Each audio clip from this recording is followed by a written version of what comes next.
আমরা তো কত ধরনের মাছই খাই, কিন্তু ছোট মাছ পছন্দ করে না এমন মানুষ খুব কম আছে। আর ছোট মাছের মধ্যে বাটা মাছ আমার মনে হয় যে 80-90% মানুষেরই পছন্দ হবে। তো বাটা মাছ কিন্তু আমারও ভীষণ পছন্দ। আর এটা ভেজে খাওয়া বলেন অথবা শুধু ভুনা বলেন, দুইটাই অসাধারণ লাগে।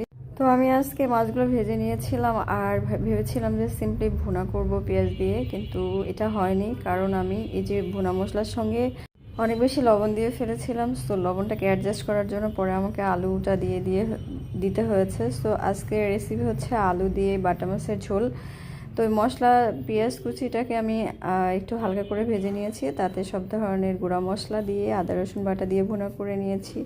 তারপর আলু দিয়ে কষিয়ে নিয়েছি, পানি দিয়েছি, এরপরে মাছ দিয়ে এটাকে মাখা মাখা ঝোল করেছি, আর সবশেষে কাঁচামরিচ ও ধনে কুচি দিয়ে নামিয়ে নিয়েছি।